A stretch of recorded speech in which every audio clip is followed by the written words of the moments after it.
good evening, and welcome to the Berkeley Art Museum and Pacific Film Archive. My name is Susan Oxtoby. I'd like to welcome you to the Afterimage Ulrike Ottinger series, and specifically to the Mosse Lecture. This whole project is co-presented with the Department of German at UC Berkeley, and this event represents the final event in a week-long residency of Ulrike Ottinger, which has been extraordinary in so many dimensions. And I really want to thank her for carving out this time in her schedule.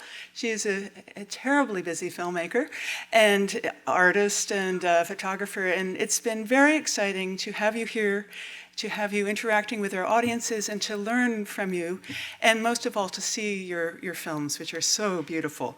On behalf of the German department and BAMPFA, I do want to thank the Mosse Foundation and the Hollywood Foreign Press Association for their support of this series, and also a very special thanks to Professor Deniz Göktürk, who is the chair of the German department, in which she teaches, and also she is involved with teaching film courses here at UC Berkeley. Deniz will join Ulrike on stage and lead the presentation. I simply wanted to mention that this is a great event because they will be focusing on two films that we have yet to screen in this retrospective. Chamisso's Shadow, which is a 12-hour epic work structured in four parts and made in 2016. That film would be presented here at BAMPFA starting this Friday and continuing through April 7th. And then this Saturday night, March 16th, we will present Freak Orlando, which was made in the early 80s and which is part of Ulrike's Berlin trilogy. And so we'll hear about that this evening, and you'll want to see the film on Saturday night. I also just wanted to once again express how important this series has been for so many of us. I know many of the patrons are seeing your films for the first time, and others are revisiting these works in these beautiful digital restorations, which are remarkable. And as I mentioned the other evening, it's so important that you've overseen the digitization of your films, and they will be seen over the decades and years to come. I also think that we greatly appreciate that you have such mastery over all aspects of filmmaking, from the research and writing to the direction of your films, but also to your wonderful cinematography, the way you approach sound in cinema, and how it all comes together into an extraordinary whole. So with that, I want to welcome our two guests, Deniz Göktürk and Ulrike Ottinger, to the stage for the Mosse Lecture.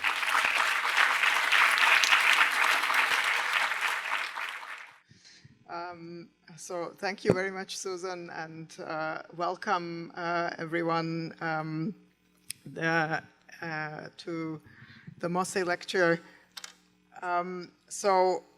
This residency has been a real privilege, viewing and discussing her films with Ulrike Ottinger here in this great theater over the past week. And we've all been impressed by her amazing energy and generous sharing.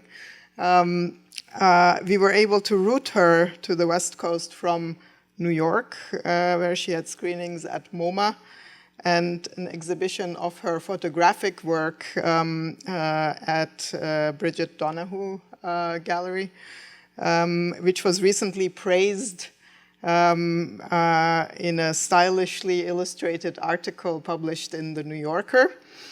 So we are very, very pleased that you were able to make this detour to the West Coast. And I would like to thank Susan Oxtoby here at the Pacific Film Archive for all the energy that she has put into realizing this film series.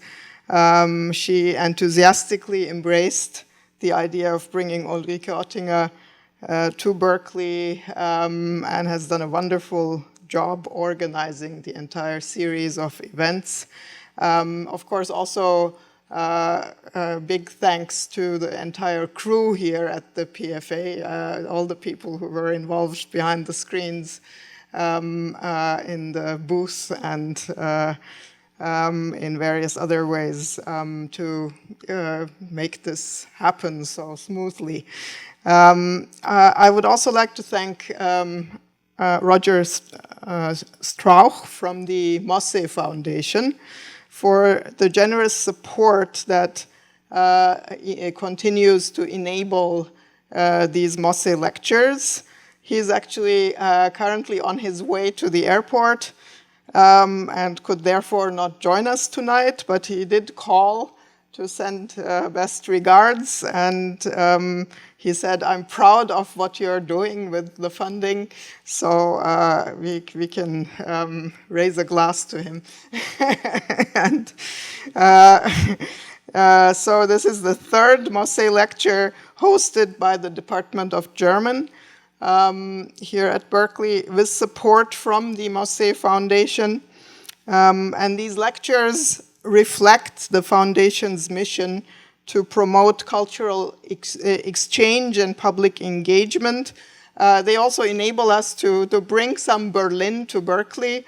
The Mosse Lectures were originally founded at Humboldt University in Berlin in 1997.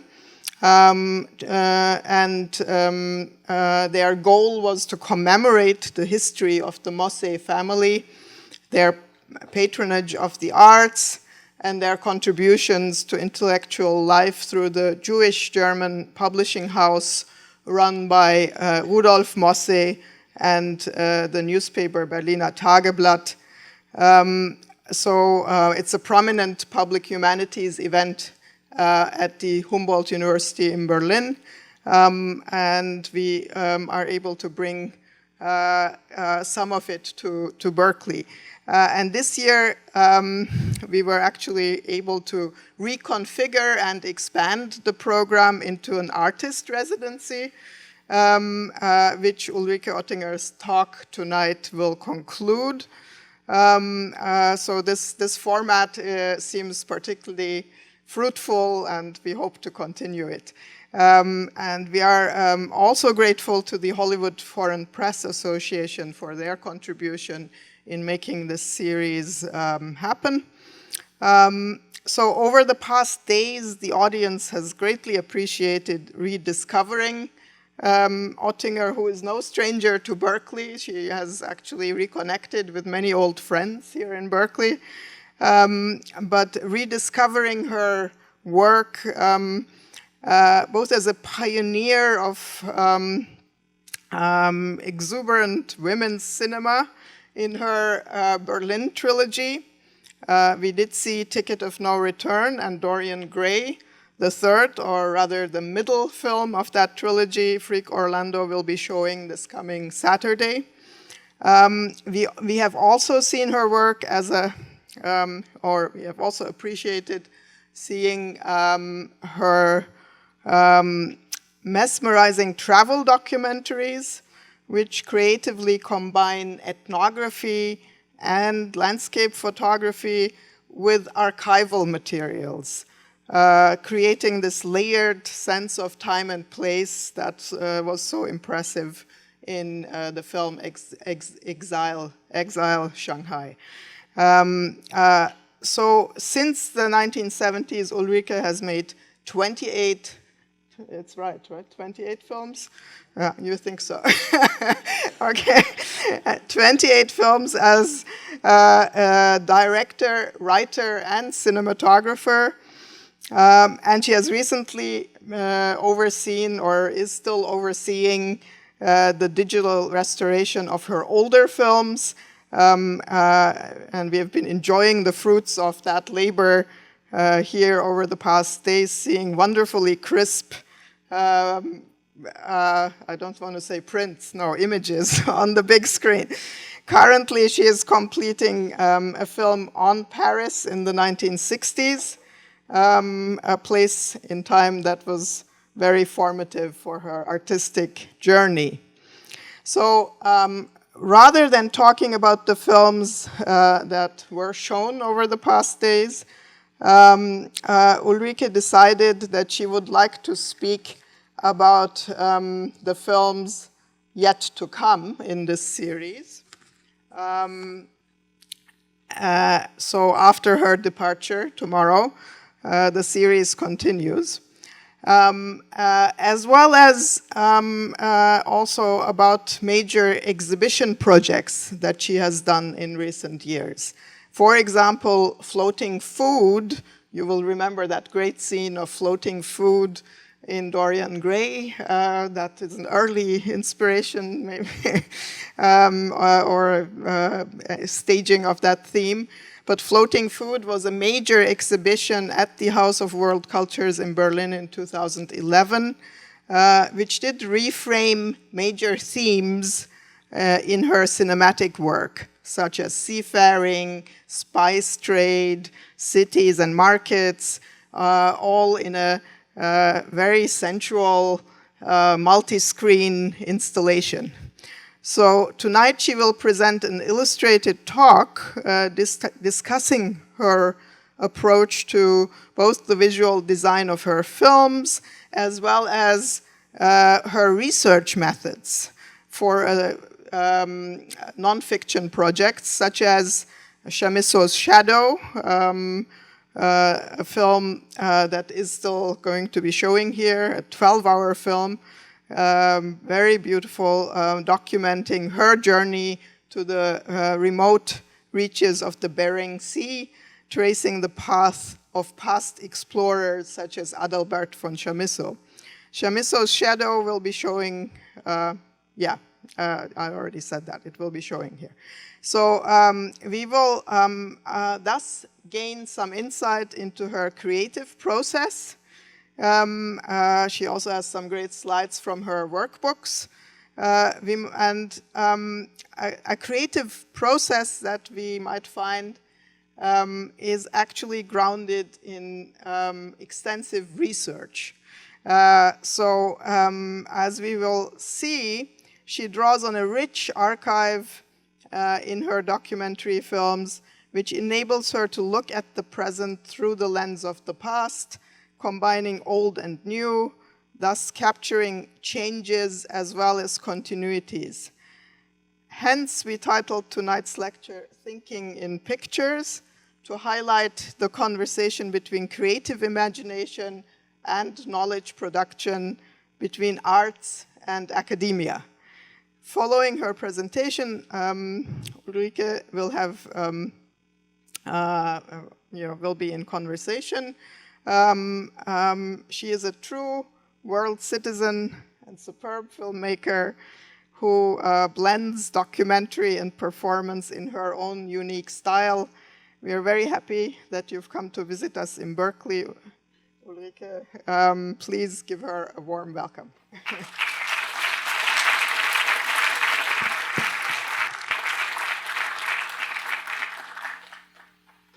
Thank you so much, Deniz and Susan. So, welcome and welcome again for this slightly different program what we have tonight. So, I was thinking it would be the best because the other films, mostly of you were present at some of the films we have already discussed. So I was thinking it would be more interesting to talk a little bit about Chamisso's Shadow, because then I'm no more present, and also about Freak Orlando, the second in the Berlin trilogy. Yesterday until late in the night, we discussed which parts of the film we should show, and I have to say it was so difficult to decide. Even today I decided to change something because in a 12-hour movie, and what is typical for the film, or what is, so it is practically not possible. So, but you will see some parts of Chamisso's Shadow, some parts of Freak Orlando, two completely different things. Freak Orlando was made in 81, and Chamisso's Shadow I started to film in 2014. And I have done a lot in Asia, so I always wanted to go up north. Then I have done a lot in Mongolia, in China, in Japan, and so I was thinking it would be very interesting to go up north and to follow a little bit the culture, because although in the north a lot of Mongolians, the so-called Russian Eskimos, how they are calling themselves, are living, and then to show what's going on. And even in North America, in Alaska, they are living, the Inuit and the Yupik. And sometimes they are from one family, and I was present in Providenia, a little town, shabby little town in Chukotka, really up north, very near to the Bering Strait, where both continents are of course very close together, and they are from one family. But if you are going to an ethnological museum like in Dahlem, they have the American studies and they have the Asian or Russian studies, and the families are together and they are visiting. I think this it makes 15 years they were visiting each other. It was not always allowed, but they have done it with their little boats made from felt. So it is unbelievable, yeah, what's going on. And I was present in Providenia, in this little town, when from the American, from the Alaskan coast, with a tiny little boat, people arrived they had contact with some women, and in the tradition, the women were always coming to get married from other islands or from other coasts. So it was an old tradition. And I was present when a little boat arrived, and they bought some wonderful wedding presents, and the women boarded these little ships after 3 days, and they went back together. So this, I found this really amazing, yeah, to have these two big continents, though close together, and it is really one culture. So I worked a lot about this in the film. And what I wanted to do, this is to give an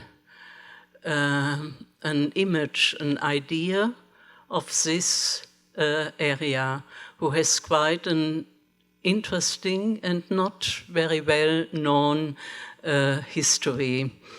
So first, of course, Bering came. And he came with an unbelievable, interesting young scientist, with Georg Wilhelm Steller. At that time, a lot of German scientists worked for the Russians. And so there was the first Bering expedition and the second Bering expedition. And what I have done, this is to take from his logbook and from his writing, also from Steller's writing, some texts. And then, sometime later, Captain Cook traveled also with a wonderful, very early ethnographer, Swedish scientist gentleman, and a lot of his texts were are in the logbooks, also description of the people there. And then I have a little bit later again, there is Albert von Chamisso, a French poet and scientist. And what is so wonderful, he is a great poet, and therefore with a great sensibility, and therefore all these observations are written in a language. This is just beautiful, yeah. So this is the third citation, and then I'm doing this travel, yeah, again. So you have practically 300 years of observations and texts from this area. And when the differences between the old and the new, yeah, you can only see it if you compare this text, and there are enormous changes, yeah. And I really had, I looked very carefully at all these texts, and I have chosen this so you can really see what is the difference. So when Bering arrived, people didn't know the tobacco. And when Captain Cook came, this was already something they would have given everything, yeah, and also for alcohol. And so there are really big changes. So then my text, of course, is a text from today, my observations. And I think this is also the reason why the film has 12 hours, yeah, because it was so rich. I just needed this time. And then when you go somewhere, and you know, it was extremely difficult to go in these remote areas. Not only it was remote, these are normal difficulties, yeah. But, you know, the Russian border there, you know, this is some little official people, you know. They are using, of course, their power to get some money, yeah. And it was very difficult to get in to the country. Also, I had all the visa and everything what was required. But this was for these people of no interest, yeah. But, you know, so I were thinking we should just start with the first part, the beginning of the film, who is telling a little bit what I wanted to do with this film. So let's just start with the first part of Chamisso's Shadow.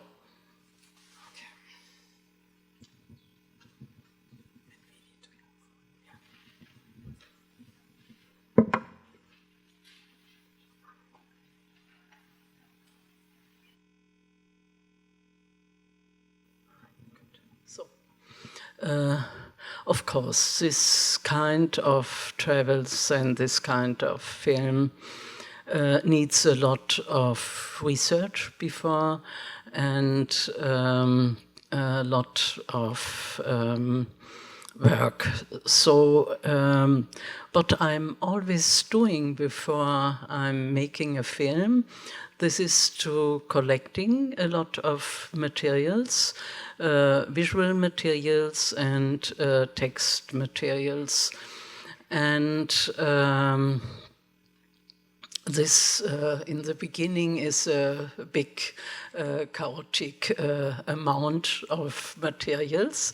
And then with the time, I'm taking out some photos, some cutouts of newspapers, all kinds of materials and texts. And then, of course, I'm starting to write. And I make big working books where all the materials are in. And I have brought here, I didn't bring the original books. They are really very big and really heavy, yeah, because all this material is really inside, yeah, and it is not electronically collected, yeah. A lot of this materials also you don't get it electronically. And also photos of mine from earlier travels and researches and so on.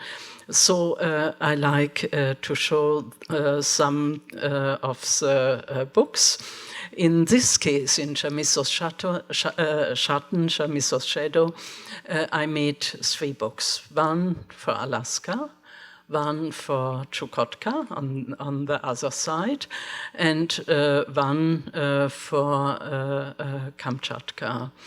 And so I just would like to show you a little bit of this preparation. I was especially interested also in the masks and in the shamanistic practice, because I had for my film Tiger, I had made in 1991 in the northwest of Mongolia, and I had filmed 2 shamanistic seances, and a group of the reindeer nomads, the Evenk, living on both sides, on Russia and on the Mongolian side. I had visited in these remote areas, and therefore it was interesting to compare the masks and what they had done with the Avon, and also, of course, with Yupik people, who is closer to the Mongolians. Of course, Mongolians are offering horses or sheep, and the Russian Eskimo are offering dogs, yeah, because they don't have the other animals, of course. So, but we can start with masks. This is a Tlingit mask, but I would like to see the other one. It was before this one, who is here. Here you can see a mask, and 2, it's like a triptych, yeah. And I'm not sure, but I was asking myself if, you know, you can close it, yeah. And the transformation process, yeah, is the most important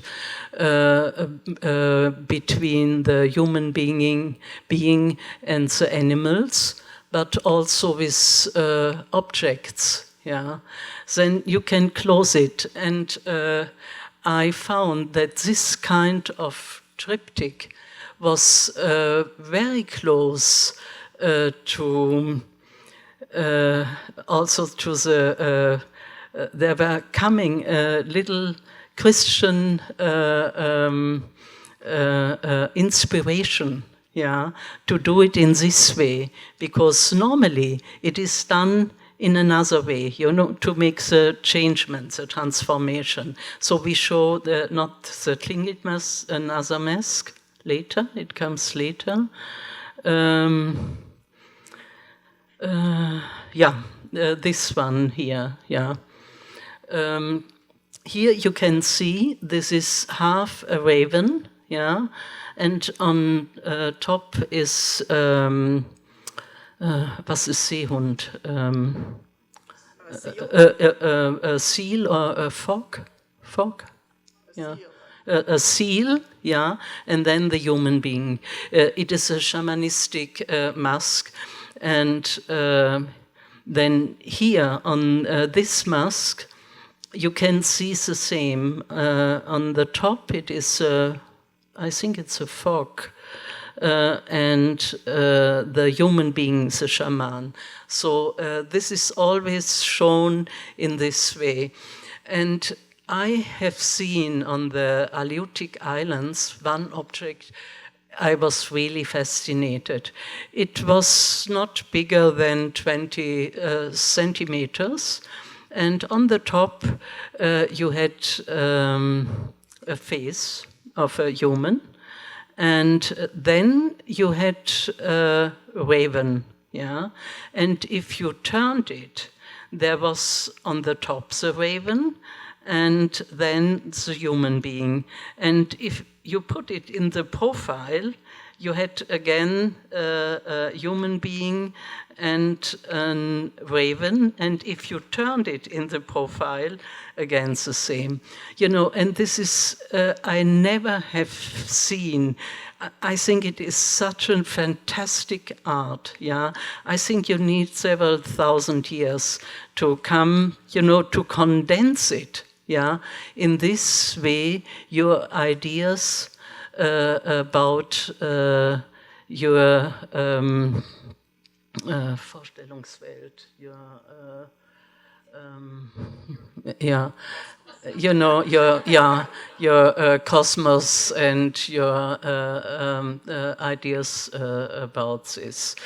And so I got very fascinated by this, and I talked a lot with people about this. Therefore, I have some others. Here, you have, it's called the Aleutic Madonna. It is a pregnant woman. It's a very secret object, and it was found in Karluk.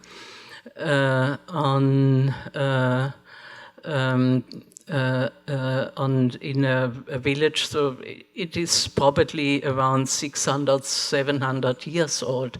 And in this area, we know it from Bering, and later were living a lot of people because, you know, they had so much food. Each year, you know, they had all the sea mammal hunters, you know, they had the whales, they had sea lions, they had everything what they needed. And then the 5 different kinds of lux were coming, yeah, from June, streams of salmon, yeah, from June until September. And once I was there, and the river was really, you could have walked, yeah, over the salmon. It was really unbelievable, yeah. So there was a very big population.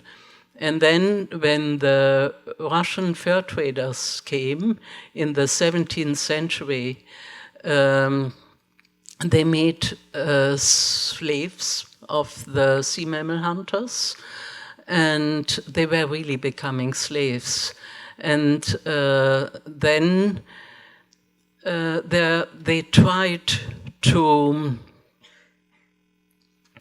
get, then some missionaries were coming, Russian Orthodox missionaries, and they, when they baptized the Aleutic people, they were becoming Russian subjects and could no more be slaves.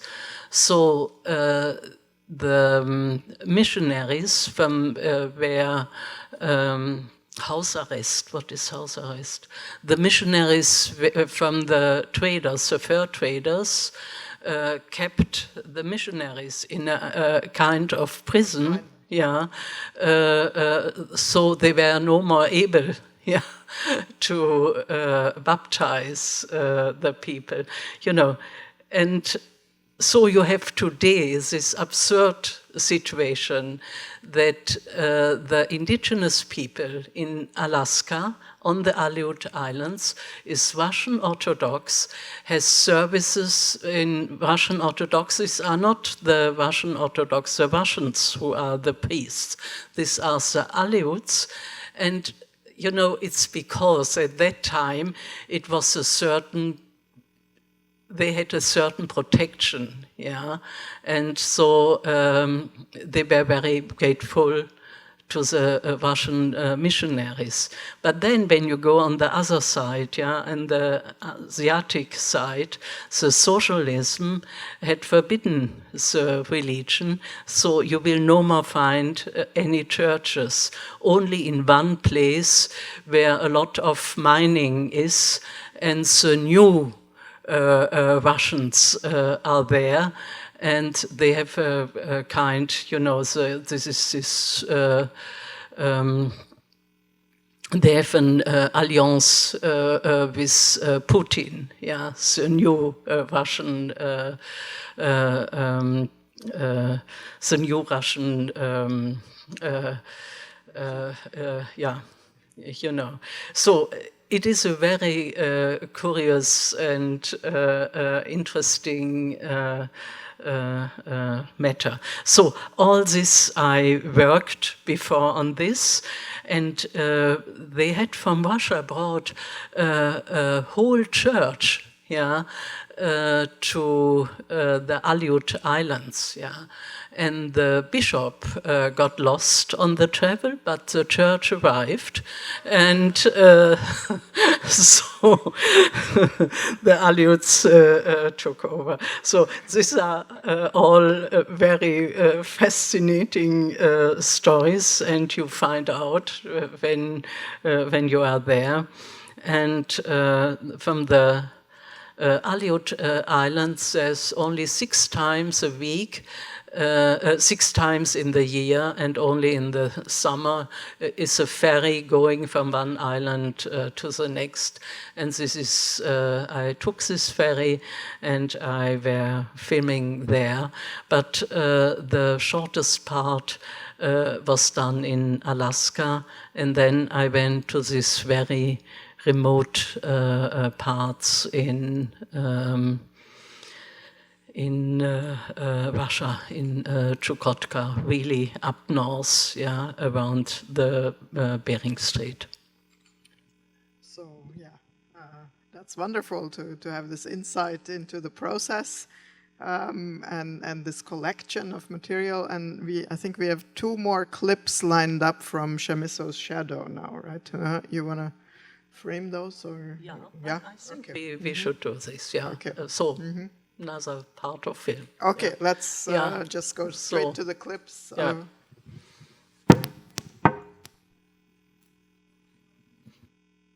Now I have chosen another part about a city. It is the only city you were allowed to go from the States, from Alaska, to this place. It is Providenia. And Providenia was built because there were at the coast maybe 50, 60 little groups of sea mammal hunters.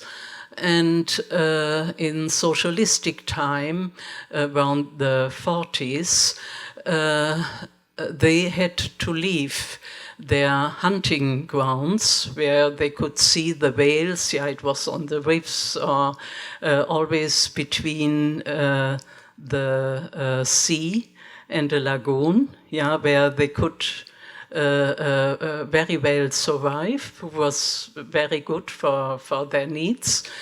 And these were groups between 50 and 120 people, and then they were forced to leave these places, and they were gathered together with the Chukchi, who are the reindeer herders, together, and also with some Russians, in 3 bigger settlements, yeah, and they were becoming working brigades, and this was an enormous change for them, and mostly of them were there really unhappy with the situation. And then came the next change in the 80s, when the Soviet Union broke apart. Then they didn't get the supplies and anywhere anymore, so the elderly people were in charge for the subsistence way of life. And the youngers had to learn it from them again. And this was a very hard thing to adjust, both the first change and the next change also. So there is a lot in the film about these different lives, and there is one, I cannot show it, but if you find the time to see the film, you will see a wonderful elderly lady who is talking the whole history like, you know, with in a very classical way, with wonderful gestures, as she's talking it like a fairy tale, yeah, or like a narration, and she's closing the eyes and has a great concentration, and then she is talking with very simple words, who are really heartbreaking, yeah, the whole history of her village. And so there are several scenes in the film. They are not only talking about this, but they are also showing their subsistence work they have to do to provide things for the winter and so on, yeah. But now we can maybe see. Yeah? Ready? Yes. Okay, good.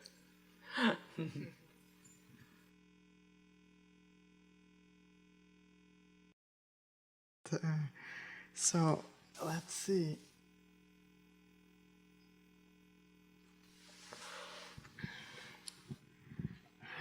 Any concluding words on Chamisso before we move on? Yeah, you know, I think there it is really visible, yeah, what's going on in these places, yeah. But I was also in some smaller villages, and people is desperate, yeah. And then you will see a lot of children in the film, yeah, and they are looking so lively and so sympathetic. And then I were asking me, yeah, what are they doing in their life, yeah? the boys are starting with 15 or 16 to drink, and everything is over. Yeah. And they don't have any chances to get any education, and so I found it very hard. But also then, you know, when the sea hunters are going out and they have a whale or a seal, so of course we were traveling for weeks with them on their little boats. It's only 4-meter boats, and we were traveling on the ocean between the islands. And then if they are hunting, you know, you eat something immediately, and on a sandbank or somewhere. And then they are cutting the meat in portions who have a little bit the same value. Can you see it? Yeah. Equal, yeah. And they put it together in the back in the seal, so the seal becomes a whole thing again, yeah. And then they are going back to the village, and everything is given to the families, yeah. And this is wonderful how they share, yeah. So not everything is terrible, yeah, but it is difficult to see what the future of these people will be. So I think we now have some images from the slideshow, which is not up. So I had mentioned the floating food exhibition in Berlin at the Haus der Kulturen der Welt, which was a kind of multi-screen installation that you did. And we brought some, we have some pictures to illustrate that, right? Mm-hmm. Yeah. Okay, here we go. So, I got a wonderful chance. I had carte blanche to do something about water, the waterways, and this old trading routes and so on. This is something who is always appearing in my films, because with these waterways, not only the wares and the spices were traveling, also the people, and with them the ideas, the religions, the philosophy, the knowledge, a lot of inventions, and so on. So I looked at my films again. And I made out of all my films, documentaries, short films, also fiction films also. I looked at them and I made new montage. So the theme of market, the theme of Theatrum Sacrum, the theme of food, also, of course, food offerings, and then I made, by example, a travel in northern Mongolia on a river. I went with a rudderboat, a rowing boat. And then I got from the Ethnological Museum in Dahlem an old boat from this area, and I put it in front of this travel on the river. So you had a long ride, And I made a big installation out of all the ideas I had, and then here you see this is a market scene in China where I had the camera for 10 minutes on a street. It was in '84, and you see only bicycles and some old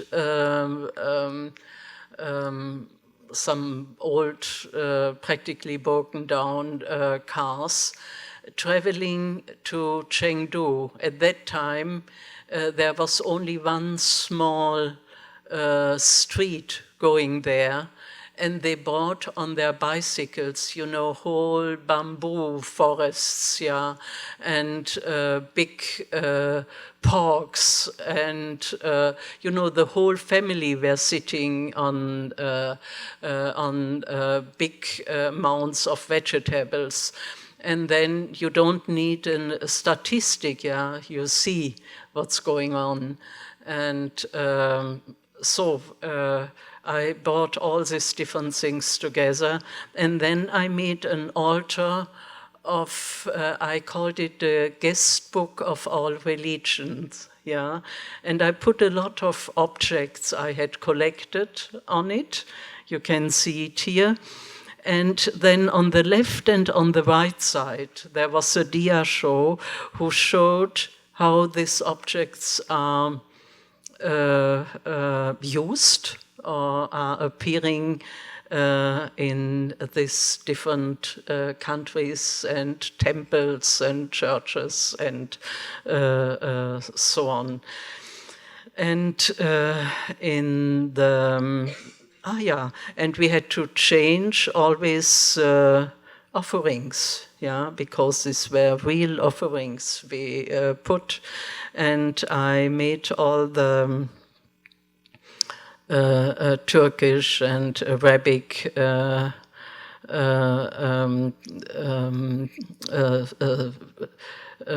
stocks at the outskirts from Berlin, yeah, to buy all this kind of things. This was for myself a very interesting travel to Berlin to get to know all these family businesses, yeah, from different people. And then I had bought some maps.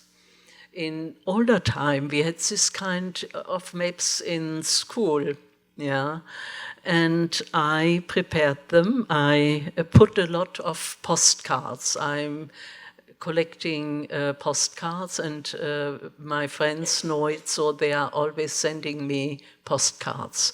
So I put all the postcards behind or before this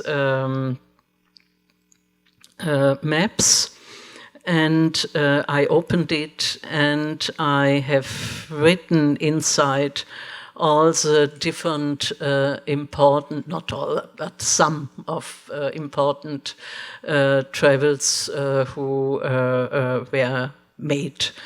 And from the other side, you know, I opened it like sometimes like I don't know if you have this in the States, we have it, an advents calendar. And so you have the little doors you can open, and behind were postcards from this. And on the other side, you could also read the text, yeah, who were the postcards who were sent to me. This was opening for it. And here is the whole drawing I made before. So here for the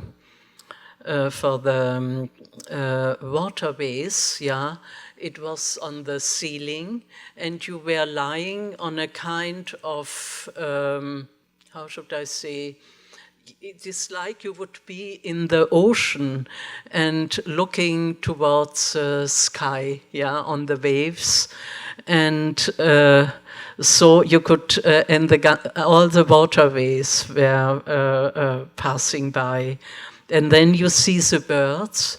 The birds are also traveling, yeah, and from one continent to the other. So it was a whole idea to make, to visualize all these different forms of travels, yeah. And in the entrance, do we have the photos, you know? Can you go back to the entrance? Yeah. Mm-hmm. So here I made a kind of pool, yeah, with a bridge. And there, the columns, around the columns, I put feathers, yeah. And then here you have all the floating food, yeah, with the spices. And the smell was fantastic, yeah, also in the exhibit. And here was the entrance of floating food. I made this design, you know, of the waves. And then when you are cooking, the red, you know, this is steam coming up. And then the entrance for the whole exhibit was, I made a projection on canvas, and the canvas was cutted, you know, in in strips. And this is a mise en scène of the colonial opera from Dorian Gray. So this was very interesting. The curtain opened, yeah, now I'm speaking about the projection. The projection of the film opened, and then you saw the ocean behind. And in this film, I had 3 different landscapes, and I had put an opera frame, a painted opera frame, before different landscapes. And I used the original landscapes as opera scenes, yeah. And this was very interesting. The people were always waiting until the curtain went opened, yeah, and then they had to put somebody. The illusion was so perfect that they had to put somebody who said, "You can. It's no danger. You can go through." Yeah, it was very interesting. Yeah, so. It was in a way very, it has had a kind of playfulness that whole families with children were standing for hours and hours and hours in this exhibit and sitting around the pool and playing and looking. And it was, I think it was very different from other exhibits they had there. And the people were staying really very long in the exhibit. It was wonderful to see it. Yeah. Yes, it was very sensual. So I think that's another exhibit. We probably don't have time to go into that. That's the world travel logs, which was exhibited in maybe the short. I can say some brief. Yeah, some short thing. With the film Chamisso's Shadow, I made an exhibit at the State Library.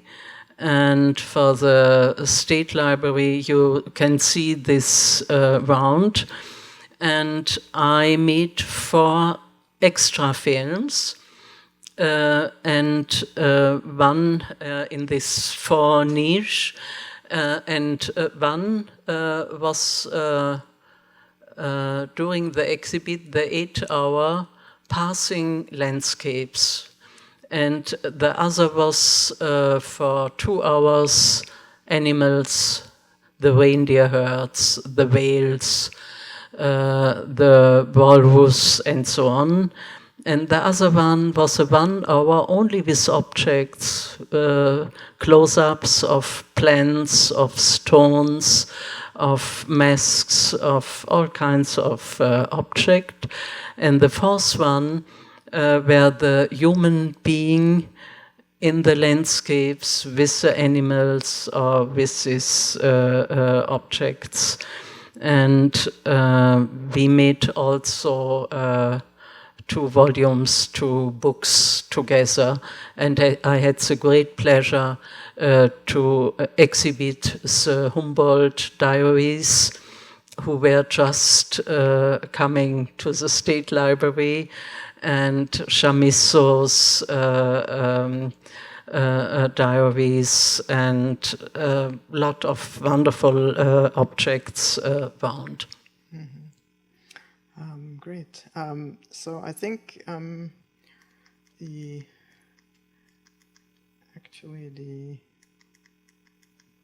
projection we just saw here.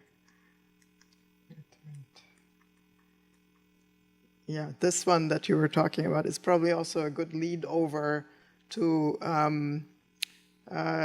your earlier work, right? Because Ulrike would like to end with a couple clips from Freak Orlando, which is a film that is still going to be shown here next Saturday, I think. So this projection at the entrance of the exhibit also sort of suggests linkages between the earlier very theatrical work and the more recent documentary work, since both are ultimately world theaters, a presentation of world theaters. So maybe with that we could move to the clip from, couple clips from Freak Orlando. That's too close. So we show the first clip of Freak Orlando. Okay.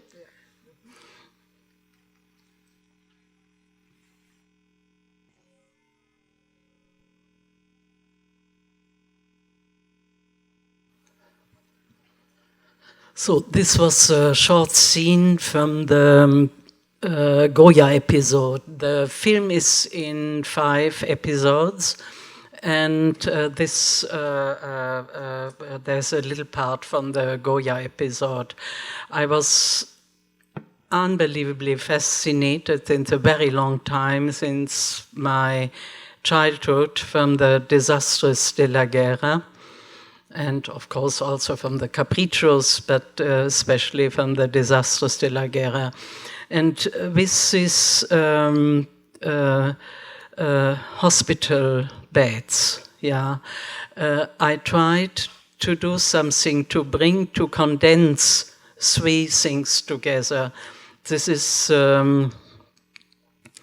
Inquisition, the deportation trains, and the forced psychiatry. And the whole film is a film about the relation between majorities and minorities. And it is, in a way, kind of like in the Baroque, where you had the world theater. So I worked a lot with this Baroque model, to get things together. But I have chosen it because it is a typical scene how I like to tell things with images, and the misuse of power. I think it is a form of condensation, few pictures from the workbook here too. Yeah. This was preparation. I have done a lot of photographs with the actors, so this distortion things. It doesn't mean that it is then in the film, but just to get prepared for all kinds of things I wanted to do.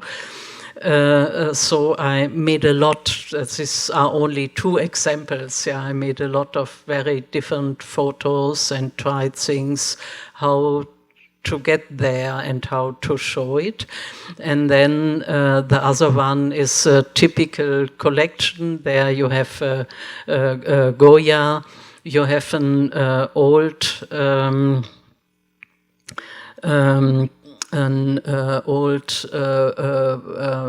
wooden cut, yeah, from the Middle Age, and then here you have the Siamese twins and all kinds of Wundergeburt, Wundergeburt, wie sagt man, Mittelalt,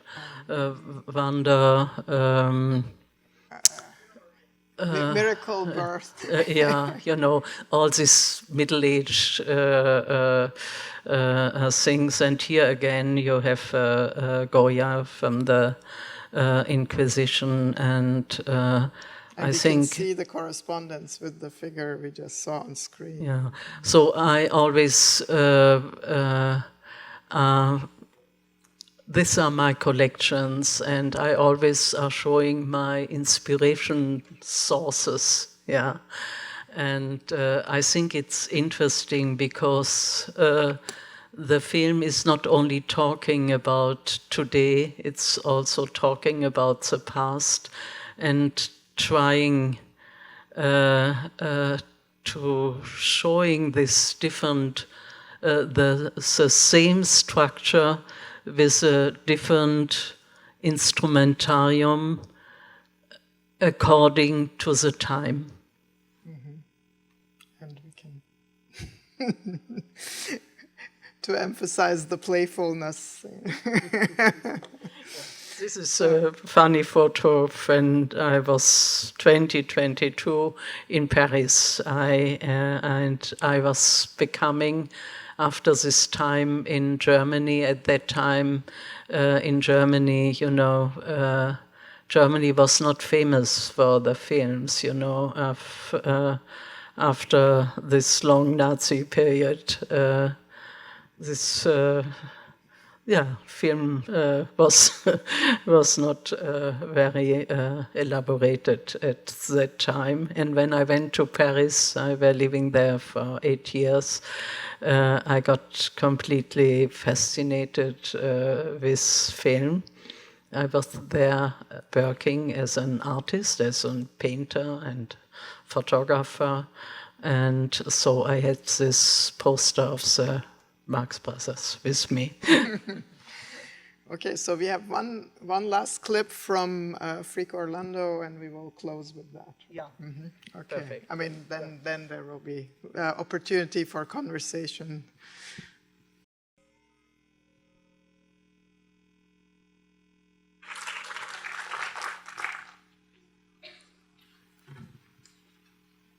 And of course, it ends on Delphine Seyrig, who is also featured in a series at PFA currently. Yeah.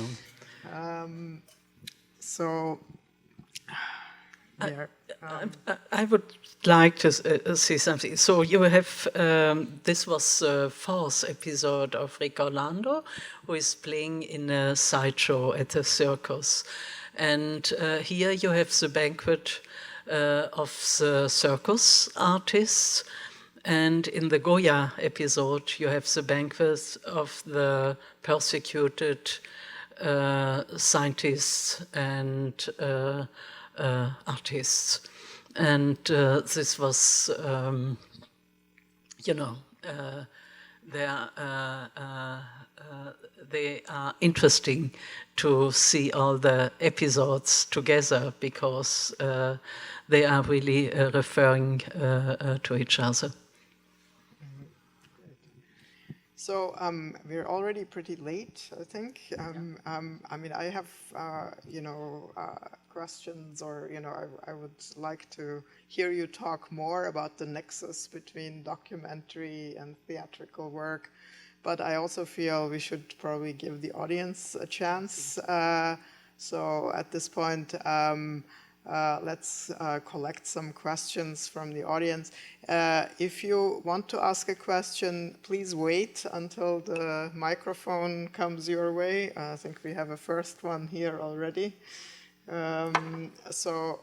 Let's hear some questions and open it up.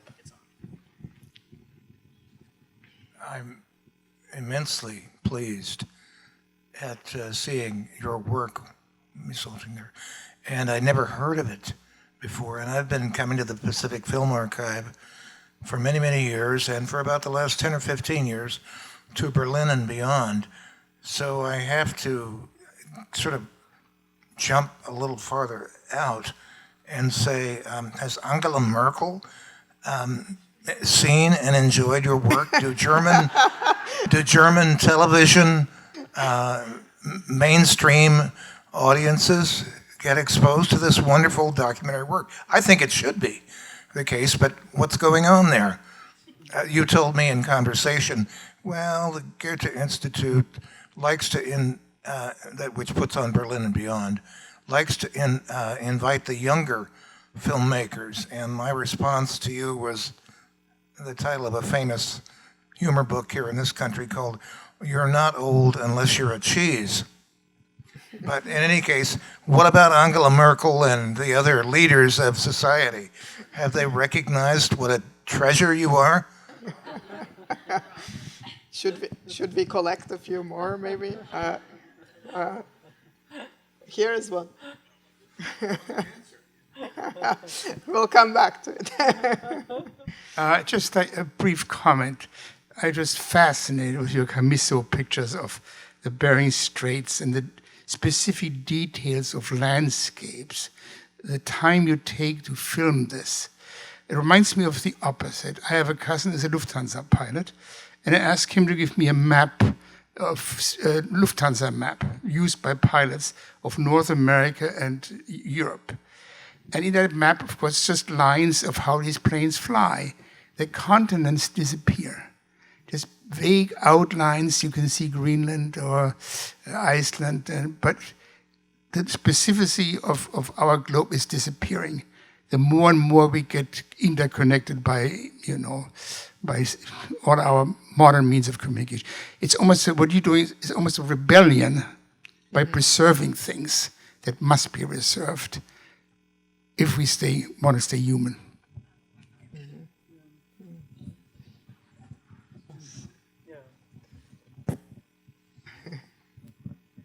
My question has to do with your older works. I was able to see Ticket of No Return and Dorian Gray last week, and you talked about having a hand in restoring them and transferring them to digital, and I was wondering what sort of thoughts and emotions are summoned when you watch your older work.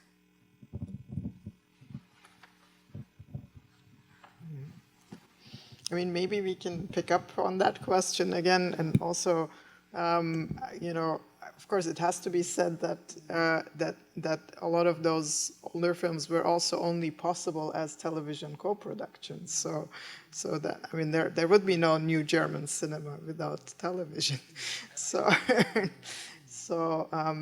But it is also really wonderful to see them again in these restored versions, and on the big screen, and revisit those films, right? But the question was to you. No, my films are really around. I also in Germany, but retrospectives all over the world. Yeah, and this is interesting. There's always the reception of films is always different in different times, in different countries. And So, but I remember even my first film, Madam X, an absolute ruler, a crazy pirate movie I made in '77, who was a kind of very funny comedy also in the women's movement, where a lot of different women going on a pirate ship, and leaving their boring daily life behind, and this was shown at that time television when we had only 2 programs, and the whole half of Germany had seen it, and at that time it was a big scandal. But everybody was very happy, to have it also at television, because at that time the redactors were younger and very risky, and wanted to do something different, after this stupid period, So, it was it was another time, But and then it went on. Sometimes it's difficult to get out with a film, and he gets successful only 10 years later, And sometimes it's before. It's very interesting, the reception of films, And you see something, I think it becomes more and more important to look carefully at things and at all the details, And as older I get, so more I try at least to do this,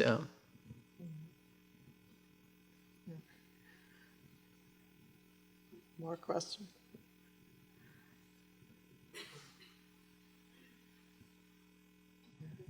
There's someone there. Hi, 2 things. First of all, thank you so much for showing your workbooks. I really appreciate that, because one usually only sees a finished product, whether it's a poem or a painting or a film or a piece of sculpture, and it's just as interesting to see the thought and the dreaminess and the reflection that goes into the final piece. And so thank you very much. I found it fascinating, and I wish you could talk more about that, but we don't have time. And the second thing is, I'm really amazed that your stuff was on television in the 70s and the 80s, because one of the things later also. You too? But it couldn't have happened in this country. It could not have happened in this country because of our Puritan conservative ethos that has still an ugly face. I'll say no more than that. But because I've seen a couple of your films now, and what I really appreciated was you showing all different parts of culture, of society, all different representatives of all the subcultures and that really do go into a whole culture, whether they're made invisible by the larger culture out of prejudice or fear or control. And I really appreciated in, I guess it was Dorian Gray, seeing people who I might have known or might have been, and who are normally vilified, demonized, or treated as pornography. And I will say in this culture still. And to think that your films were on television is astonishing to me. And in a good way, astonishing. So thank you, German TV.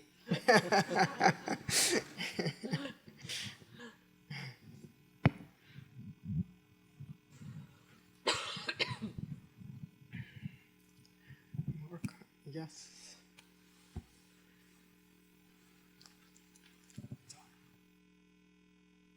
That you're currently making on Paris? Is it a documentary? Is it a hybrid? Is it a fiction film? The new one on the new one on Paris is it a documentary? Is it a hybrid?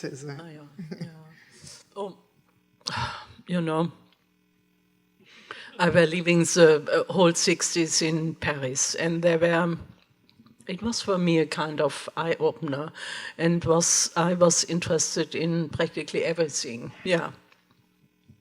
And so I got to know cinema, I got to know all these great ethnographers who were at the same time poets,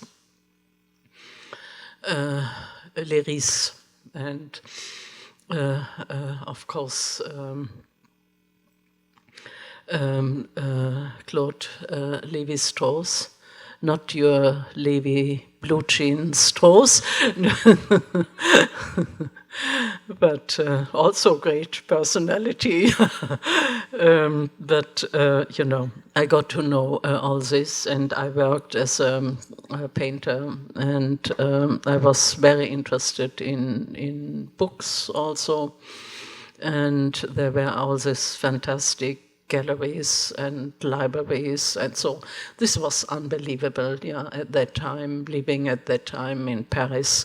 So I tried to do something what was quite difficult to do, yeah, to taking the position of a younger artist. I was at that time, yeah, and I remembering it from the position of an elder artist I'm now, and this was something extremely difficult, yeah, to do, and so it took me a long time to do this film, but now the film is practically finished.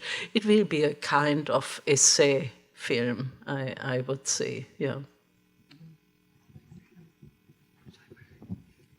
It's interesting that you told me the other day that you know, we tend to think that your move to documentary was programmatic, that you moved away from drama and fiction more to documentary, but that also had funding reasons, you know, so that you are still very interested in making feature, you know, dramatic films. Yeah, I have a lot of screenplays really ready to shoot, but they are too expensive, yeah.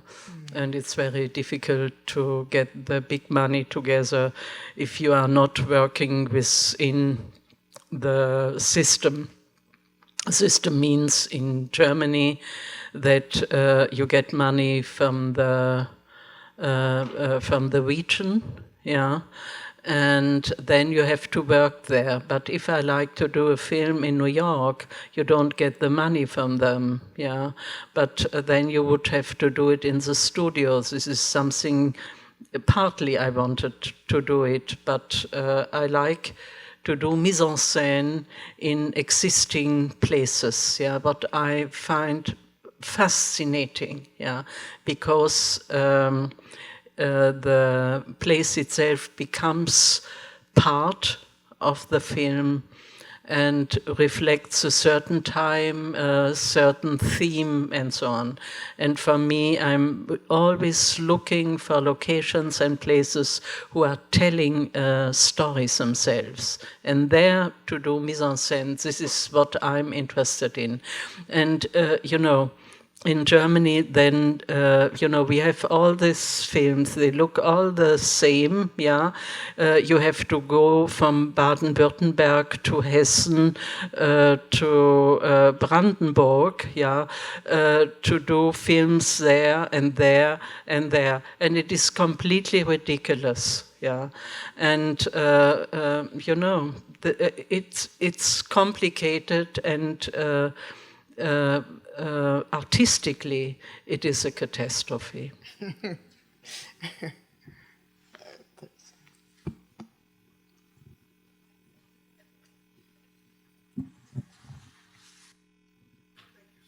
Coming.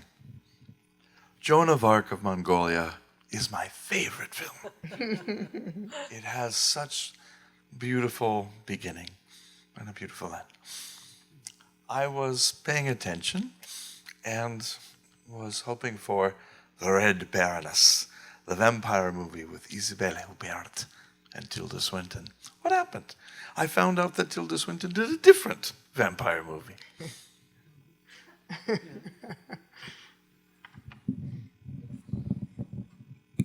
We never get the money together. Yeah, I had, I had all the film Diamond Dance I wanted to do in New York, in the different neighborhoods. I had Angelica Houston, I had F. Murray Abraham, I had Diane Wiest, I had, all the big stars, and I couldn't do it, yeah.